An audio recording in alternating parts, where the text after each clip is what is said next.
Varicose veins కి సరైన చికిత్స కోసం సంప్రదించండి ఎవిస్ హాస్పిటల్. నమస్తే రమగారు. నమస్తే జయ. ఏదైనా మంచి కథ చెప్పండి అండి. ప్రతిక్రియ చెప్దాం. సాధారణంగా మనం ప్రతిదానికి ఏదో ఒక ప్రతిక్రియ ఉంటుంది. ఎవరైనా ఒకటి చెంపదెబ్బ కొట్టాడు అనుకో, రెండో వాడు కూడా చెంపదెబ్బే కొట్టాలని ఉంటుంది. కుదరలేదనుకో ఎవరితోటన్నా కొట్టిద్దామని ఉంటుంది, ఎవరికైనా చెప్దామని ఉంటుంది. ప్రతి యాక్షన్కి రియాక్షన్ ఉంటుంది కదా, అంతేగా కదా. ఏ యాక్షన్కైనా రియాక్షన్ ఉండవలసిందే.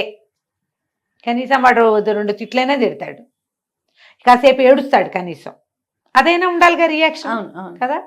ఈ ప్రతిక్రియ కథ చదివినప్పుడల్లా గొప్ప సరదాగా ఉంటుంది నాకు. టర్కీ కథ ఒకటి. ఒక ఊళ్ళో అన్నట్టు ఈ టర్కీ దేశంలో ఆబు అని ఒక కుర్రాడు ఉండేవాడు. వీడు మహాసాధ్యుడు, పిట్టలు పట్టేవాడు వాడు. అయితే వాడు అడవిలోకి వెళ్ళినప్పుడు వాడికి 2 బుల్బుల్స్ దొరికి. బుల్బుల్ పిట్టలకు అలా పాడతాయి, భలే పాడతాయి అవి. చాలాసేపు ఒకటే సౌండ్ అని వస్తుంది అనమాట, వినడానికి మహా బాగుంటుంది. అవునా? బుల్బుల్స్, దాని పేరే బుల్బుల్. అది దాని అరుపే అలా ఒక రాగంలాగా ఉంటుంది. అది కూసిందంటే వినబుద్ధి అవుతుంది. కోయిల్లాగా కూ కాదు, అది కంటిన్యూస్గా వచ్చే ఒక మ్యూజిక్ నోట్ లాగా ఉంటుంది. ఆ 2 బుల్బుల్స్ తెచ్చి ఓ పంజరంలో పెట్టి వాకిట్లో వెళ్ళాడేసాడు. ఆడి పాటలతో దాని కూతలతోటి రోజంతా గడుస్తుండేది. ఊళ్ళో జనాలంతా అడిపోయి ఇటు వచ్చే వాళ్ళంతా వాడి వాకిట్లో నిలబడి వినేవాళ్ళు. అయితే ఆ ఊళ్ళో ఒక ఆయన ఉన్నాడు. ఈయనెవరు? ఖలీఫా గారి అంగరక్షక దళం ఉంటుందిగా, దానికి హెడ్. ఆయన పేరేమిటి గబుకుని నాకు గుర్తురాదు, అట్లా రఫీ అనుకుందాం. ఈ రఫీ సోనీవో ఏదో పేరు. చాలా గట్టివాడు, పరమ క్రూరుడు. ఆ ఊళ్ళో వాళ్ళంతా సైతాన్ కొడుకు అని తిట్టుకునేవాళ్ళు. మామూలు వాడు దయ్యముండా కొడుకు అనమాట, అది తిట్టు. దాన్ని వీళ్ళు సైతాన్ కొడుకుగా చెప్పుకునేవారు. అప్పుడప్పుడు ఆయన నేను మామూలు వాడిని కాదు సైతాన్ కొడుకుని అని తన గురించి తను గొప్పగా చెప్పుకునేవాడు, పాపిష్టివాడు. ఈ రఫీ అన్నవాడు ఒక రోడ్డు మీద వెళ్తూ ఈ అబూగాడి ఇంటి దగ్గర ఆగి ఆ బుల్బుల్ పాట విన్నాడు, వెళ్ళిపోయాడు. సాయంకాలం మళ్ళీ వస్తే మళ్ళీ వినపడింది. ఆ సంగీతం ఆయనకి నచ్చింది. ఇంటి దగ్గర గుర్రబ్బా ఆపి, ఎవర్రా లోపల గుర్రలు పిల్లలు అని కేకేశాడు. ఆ అబు బయటకు వస్తే ఈ పిట్టలు 2 నాకు ఇవ్వు అన్నాడు. అబ్బే నేను ఇవ్వనండి అన్నాడు. ఊరికే ఇవ్వదురా, నీకు 2 దినారాలు ఇస్తానని చాలా బలవంత పెట్టి ఆ కుర్రాన్ని ఒప్పించాడు ఆయన. ఆ 2 బుల్బుల్ని ఆ పంజరాన్ని చేత్తో పుచ్చుకుని నా వెనకాలరా, నీకు డబ్బులు ఇస్తానన్నాడు. 2 దినారాలు ఊరికే సరదాగా పట్టుకొచ్చిన పిట్టలకు 2 దినారాలంటే 2 నెలలు గడిచిపోతాయి వాడికి హాయిగా. దినారం అంటే బంగారు కాసు. సరే చిన్న బక్క కూరాడు వాడు, ఏముంది మామూలు జీవితం వాడిది. వాడు ఆశపడ్డు. సరేనని ఆ పంజరం ఊడదీసి ఆయన చేతిలో పెట్టి ఆయన వెనకాల బయలుదేరాడు. తెలుసు ఈయన ఫలానా అని. ఆయన లోపలికి వెళ్ళిపోయాడు. వీడు బయట నుంచున్నాడు. ఎంతసేపటికి ఎవరు రాలా డబ్బులు పుచ్చుకుని బయటికి. బయట ఒక సిపాయి నుంచున్నాడు. మన అబు అడిగాడు, ఏమయ్యా మరి లోపలికి వెళ్ళి అయ్యగారికి అబు నుంచున్నాడు, వాడికి 2 దినారాలు ఇవ్వాలట, ఇవ్వమని అడిగి తీసుకురా అన్నాడు.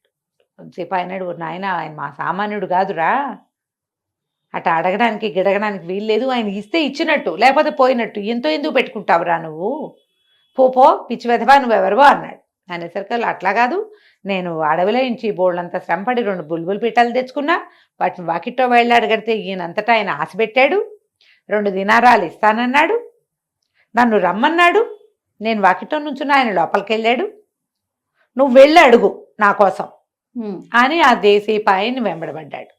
సిపాయి అన్నాడు, ఒరే నీకు తెలియదురా కుర్రాడా, ఈయన సంగతి సైతాన్ కొడుకురా, వీడు మంచివాడు కాదు, ఏమైనా చేస్తాడురా నిన్ను, పోరా అమ్మా నాన్నకు ఒకడే కొడుకలేవున్నావు, ఇంటికి వెళ్ళిపో అని వాడు చెప్పాడు. కానీ వీడు వినలా. ఏమైనా సరే నువ్వు వెళ్ళి అడగాల్సిందేనని పట్టుకున్నాడు. వీడు అదిలిచ్చలేకపోయాడు. ఆయన పంజరంతో పిచ్చుకల్ని తెచ్చింది చూశాడు వీడు. ఆ పిట్టలు నావేనంటున్నాడు కుర్రాడు. వీడు పిట్టలు పట్టే రకం, వీడి బట్టలు గిట్లు కనపడుతున్నాయి. రోడ్డు మీద ఆగంగా తిరిగి ఆకతాయి పిల్లవాడు వేషము వాడికి తెలుస్తోంది. అదే వాడు అథెంటిక్గా చెప్తున్నాడు. లేకపోతే ఆయన వెనకాలే వీడు వచ్చాడు, నిజమే అయి ఉంటుంది. సరే ఇంకేం చేస్తాడు, వీడిని ఇంకా కాదనలేక ఎంత అదిలిచ్చినా వాడు వెళ్ళకపోయేసరికి, పైగా వాడు స్థిరంగా నుంచున్నాడు. మామూలుగా సిపాయిలు బల్లాలు పుచ్చుకున్న వాళ్ళు అదిలిస్తే కుర్రాళ్ళు బెదురుతారు, వీడికి నదురు లేదు బెదురు లేదు, న్యాయం ఉంది వాడి వైపు. సరే అందుకని సిపాయి ఏమన్నాడు, సరేలేని ఆ బల్లెం అక్కడ పెట్టి లోపలికి వెళ్ళాడు. ఆ సిపాయి వెనకాలే అబు కూడా వెళ్ళాడు. లోపలికి వెళ్ళి సిపాయి అన్నాడు, బాబు బయట ఎవరో కుర్రాడు నుంచున్నాడండి, వాడి బుల్బుల్ పిట్టలు తమరు తెచ్చారట, 2 దీనారాలు ఇప్పించమన్నాడు అన్నాడు. అనేసరికల్లా ఎవడు వాడు, పళ్ళు రాలు కొడతాను, పొమ్మను బయటికి అన్నాడు. అనగా నేను ఇక్కడే ఉన్నానండి అని వెనక నుంచి వచ్చాడు వీడు. ఎవడరా నువ్వు, లోపలికి ఎందుకు వచ్చావన్నాడు ఆయన. తమరు తెచ్చిన బుల్బుల్ పిట్టలు నావే కాదండి, నా డబ్బులు నాకు ఇస్తే వెళ్తానండి అన్నాడు. అనేసరికల్లా ప్రాణాలు చెమడా లెక్క తీస్తా, ప్రాణాలు తీసేస్తా, డొక్క చించి డోలు కడతానన్నాడు ఆయన. అరిచి కేకలు పెట్టాడు. లోపల నుంచి 2 నల్లటి దృఢకాయలను పిలిచి వీడిని తరిమి కొట్టండి అన్నాడు. పిట్టలు పోయి డబ్బులు పోయాయి. ఇక అబు ఏం చేస్తాడు, వాళ్ళు వచ్చి మీద పడి కొట్టినంత పని చేశాడు. వీడు ఒక 20 ఏళ్ళు 19 ఏళ్ళ కుర్రాడు, వాడు ఏం చేయగలడు, బయటకు వచ్చేసాడు. వాడికి ఊరుకో బుద్ధి కాల. వాళ్ళందరూ అన్నారు, అక్కడ వాళ్ళిద్దరు బయటకు వచ్చాక ఈ వాకిట్లో ఉన్న సిపాయి అన్నాడు, ఎందుకురా ఏదో రోడ్డు నుంచి అడవుల నుంచి తెచ్చావు, ఇంకోసారి సంపాదించుకోవచ్చు, వీటితో పెట్టుకోకూడదురా, జీవితం పాడైపోతుంది, పోపో అని లోపల నుంచి వచ్చిన వాళ్ళు జబర్దస్త్గా అరిచి కేకలు పెడితే బయట ఉన్నవాడు పోన్లే పాపం పిచ్చి వెదవని వెళ్ళిపోరా అని పంపేశారు. వాడికి ఊరుకోబుద్ధి కావటల్లా, ఎలాగైనా దీనికి ప్రతిక్రియ చెయ్యాలి, ఎట్లా చేయాలి. సరే చూస్తే ఆ ఊళ్ళో ఒక బ్రహ్మాండమైన బావి ఉంది. ఈ రఫీ గారింటి నుంచి రాజాస్థానానికి వెళ్ళే కార్నర్లో అది ఉంది. ఆడవాళ్ళు నీళ్లు తోడుకుంటూ కనపడుతుంటారు ఎప్పుడు అక్కడ, మగవాళ్ళు కనిపిస్తారు, ఆడవాళ్ళు బిందెలు తెచ్చుకుంటారు. వీడేం చేశాడు, చక్కగా ఒక ఆడపిల్లలాగా చుడిదారు అవి వేసుకుని మేలి ముసుగు కూడా వేసుకుని బావి దగ్గర తచ్చెట్లాడడం మొదలుపెట్టాడు.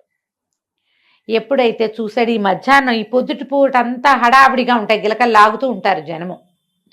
కొంచెం 11 అయ్యేసరికి ఇళ్లల్లో సందడి సర్దుమణి వంటల్లో పడతారు, నీళ్ళకొచ్చే జనం ఉండరు ఆ టైంకి. అవునవును.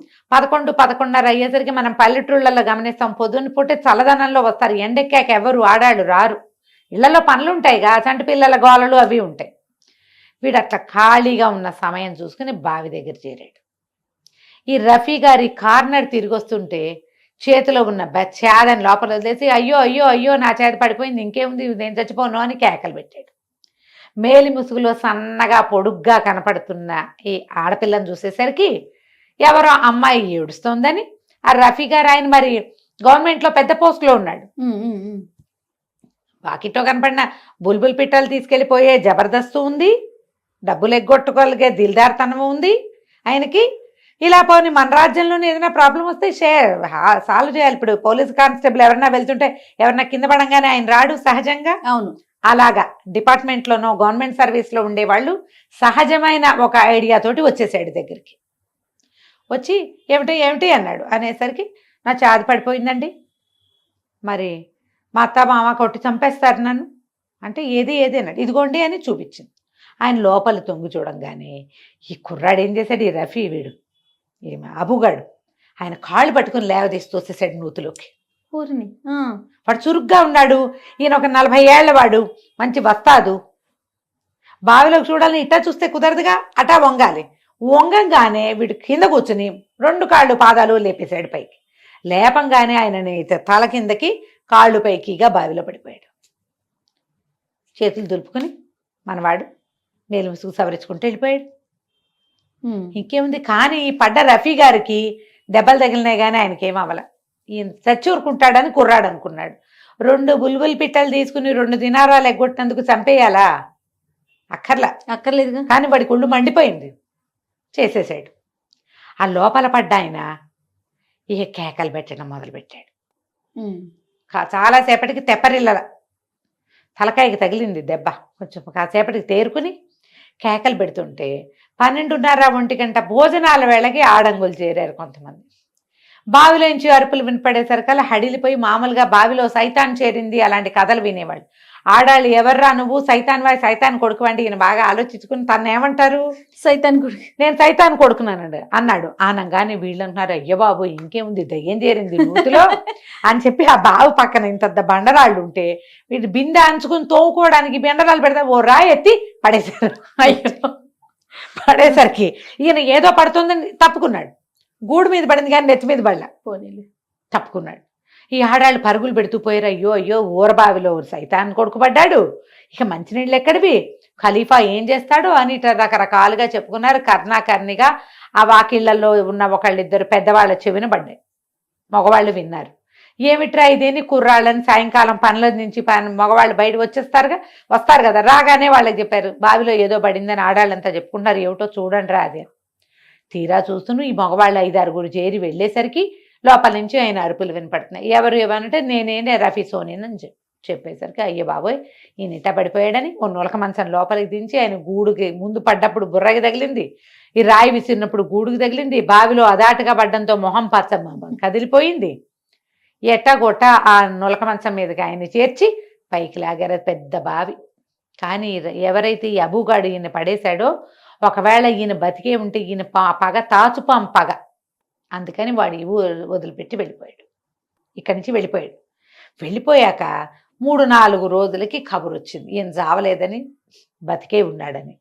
వీడికి బతికున్నాడుగా, వాడి దగ్గర నుంచి 2 దినారాలు వసూలు చేయాలని పుట్టింది అబూకి. మళ్ళీ వచ్చాడు ఊళ్ళోకి. ఈయన ఆ కుర్రాడు ఎక్కడున్నాడో వెతుకు, వాడే అయ్యుంటాడు నన్ను పడేసింది అని కబుర్లు చేశాడు అందరికీ. వీడేం చేశాడు, ఈ కుర్రాడు తను గుర్తుపడతారని ఒక ముసలి హకీం వేషం, వైద్యుడి వేషం వేసుకుని గూని పెట్టుకుని తిరుగుతున్నాడు వాకిళ్లలో వైద్యం చేస్తామని. ఈయన దగ్గర ఈ మన రఫీ గారి దగ్గర చాలామంది పని వాళ్ళు ఉన్నారు. ఎవరో ముసలి హకీము అదాట్న పడిన దెబ్బలకి మందేస్తాటండి, వాకిళ్లలో తిరుగుతున్నాడంటే సరే ఒకళ్ళిద్దరు చెప్పారు ఆయన గూనుందండి, గూని హకీం అనేసరికి ఈయనేమనుకున్నాడు, ఇట అవలక్షణాలు ఉన్న వాళ్ళకి అద్భుతమైన వైద్యం వస్తుందని ఆయన నమ్మకంట. అందుకని గూన్ డాక్టర్ అయితే మరీ మంచిదిరా, వాడిని పట్టుకురండి అని ఈ హకీంని పిలిపించాడు. వీడు ముందే ఒక డాక్టర్ దగ్గరికి వెళ్ళి వాంతులైపోయే మందులు అవి తెచ్చుకున్నాడు. ఓ సంచి పుచ్చుకొచ్చాడు. జనరల్గా హకీంలు భుజాన్ని వేసుకునే సంచులు అవి ఉంటాయి వాళ్ళ దగ్గర, ఇంత బాక్సులు, దాంట్లో రకరకాల జడీబూటీలు. ఓ హకీం గారి దగ్గర ఒకరు ₹1 ఇచ్చి ఆయన సంచి అవి తెచ్చుకున్నాడు. వీడు ఆ సంచి వేసుకుని వచ్చాడు. రఫీ గారింట్లోకి ప్రవేశపెట్టారు. లోపలికి వెళ్ళాక చూస్తే గూడు విరిగినంత పని అయింది. ఒళ్ళు విపరీతమైన నెప్పులు, నీళ్లల్లో పడితే చిన్న దెబ్బ తగలదు పాపం, గట్టిగా తగిలినాయి దెబ్బలు. ఆయన కుంటుగా ఉన్నాడు, కానీ ఆయనకి మంటగానే ఉంది. ఆ కుర్రాడు అంతు చూడాలని ఉంది ఆయనకి. ఆ హకీం గారు ఏం చేశాడు, రాగానే ఏదో మందు కలిపిచ్చేసరికి అలా తాగేసరికి ఈయనకు వాంతులు మొదలైనాయి. అయ్యో వాంతులు వచ్చేసినాయి, ఇదేంటండి హకీం గారు ఇలాగైంది, ఒళ్ళు నొప్పులు పోయి వాంతులు వచ్చినాయి, ఒళ్ళు కదిలిపోతుంది, పొట్టలో ఉన్నదంతా బయటకు వస్తుంటే ఒళ్ళు కదిలిపోదు, లబోదిబోమన్నాడు రఫీ గారు. అనేసరికి డాక్టర్ వేషంలో ఉన్న కుర్రాడు అన్నాడు, అలా కాదు, నీకు లోపల ఏదో కడుపులో ఉంది పగ, అందుకని ఇట్లా మందు వికటిచ్చింది, నిజం చెప్పు నీకెవరి మీద పగ ఉంది అనగానే ఈయన అన్నాడు అంత నీరసంలోనూ, ఎందుకు లేదు పగ, నన్ను నూతులు పడేశాడు వెధవా, వాడంతు చూస్తాను, వాడంతు చూడడం కోసమే నేను మందేసుకోవాలనుకున్నాను, వాడంతు చూస్తానని అరిచి కేకలు పెట్టాడు. అనగానే వీడేం చేశాడు కుర్రాడు, పగ తగ్గించుకోవాలండి లేకపోతే మీకు తగ్గదు, మీ పగకు కూడా మందేస్తానేనని ఆ ఇంట్లో 4 పని వాళ్ళు ఉంటే 4 కాగితాల మీద 4 మందులు రాసి ఇవి 4 చోట్ల దొరుకుతాయని 4 బయట పంపించేశాడు. ఏవో గచ్చాకు పుచ్చాకు రాశాడు. 3 వంతులు ఈ పని వాళ్ళు చదువుకోని వాళ్లే ఉంటారు పాపం ఆ కాలంలో. మరీను వాడు ఏదో రాసిస్తే వీళ్ళకి ఏం తెలుస్తుంది, ఆ పోయి ఆ కొట్టుకెళ్తే కానీ తెలీదు. 4 వేరు కొట్లకు పంపించాడు.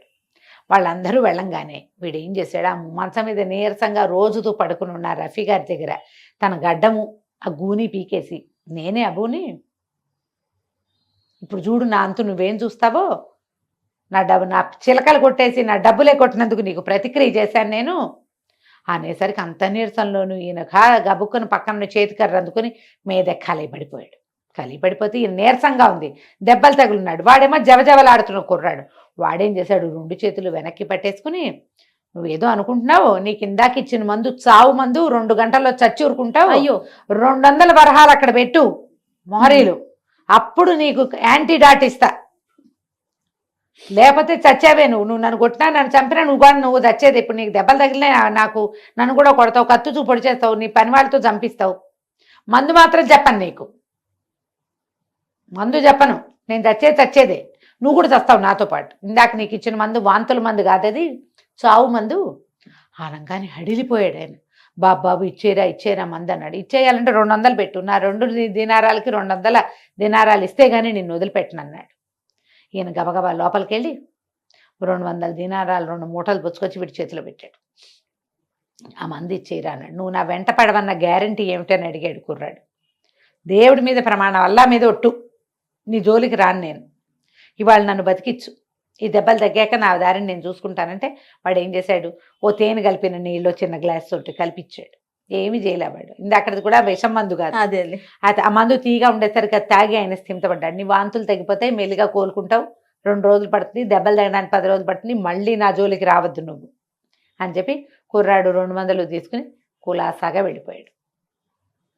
ఆ రఫీ గారింటికి 4 వీధుల అవతల ఉండేవాడుగా, ఇప్పుడు అది మానేసి 40 వీధుల అవతలకి వెళ్ళిపోయి తన దారిని తను హాయిగా 200 దినారాలు పెట్టుకుని హ్యాపీగా చిన్న వ్యాపారం పెట్టుకుని సుఖంగా ఉన్నాడు. ప్రతిక్రియ కథ. చాలా బాగుంది రమ్మగారు. తెలివితేటలు. అంతే. ఇప్పుడు ఏదైనా సరే ప్రతి యాక్షన్ కి రియాక్షన్. ఖచ్చితంగా ఉంటుంది. రైట్. నమస్తే. నమస్తే.